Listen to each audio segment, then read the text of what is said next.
নিজের রক্ত ইসলাম টিকে থাক, এটা আমাদের টার্গেট। ইনশাআল্লাহ রক্তের বন্ধ হইবে, তোমার দেশে ইসলাম প্রতিষ্ঠা হবেই হবে ইনশাআল্লাহ।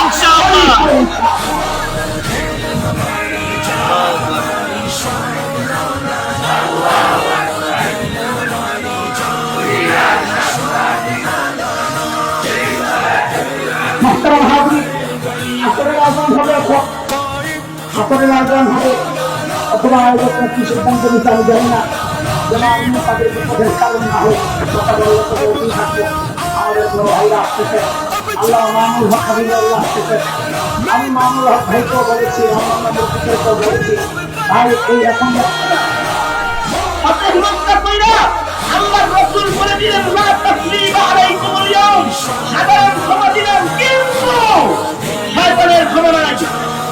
আমরা সকলকে ক্ষমা করি, কিন্তু যারা তাওহীদ আক্রমণ করে তাদের ক্ষমা করি না, যারা হক নবুয়ত আক্রমণ করে তাদের ক্ষমা করি না, যারা স্বাধীন সার্বভৌম জমিনের স্বাধীনতায় হাত দেয় তাদেরকে ক্ষমা করি না, যারা কোরআনের ইজ্জতে হাত দেয় তাদেরকে ক্ষমা করি না, যারা এদেশের মুসলমানের ঈমান ইসলাম আকীদাকে দাফন করতে আসে তাদেরকে ক্ষমা করি না, আমরা তাদের জন্য গুনাহ হয়ে যায়।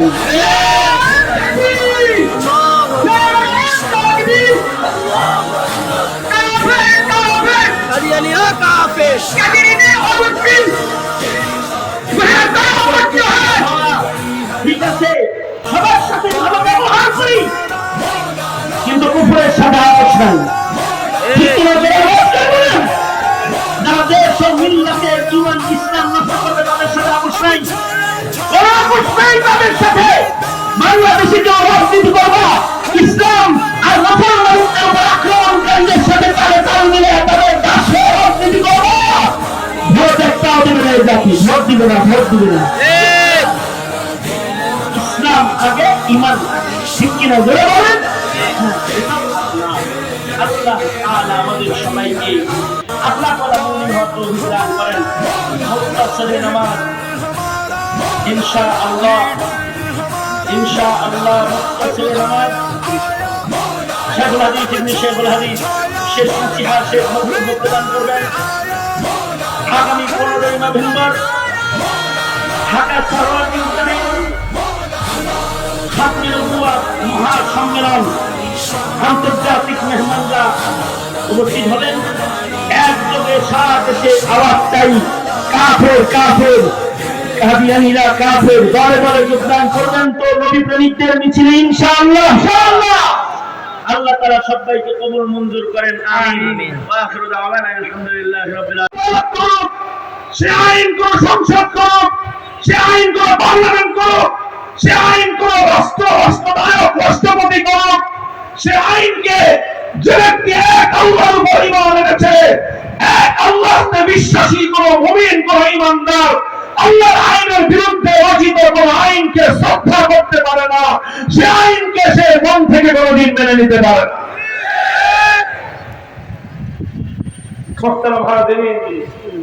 মন থেকে কশিন কালো কোরআন বিরোধী কোন আইনকে, ইসলাম বিরোধী কোন আইনকে, আল্লাহ পাকের শরীয়তের বিরুদ্ধে কোন আইনকে কোন মানুষ মন থেকে মানলে তার ঈমান থাকে না।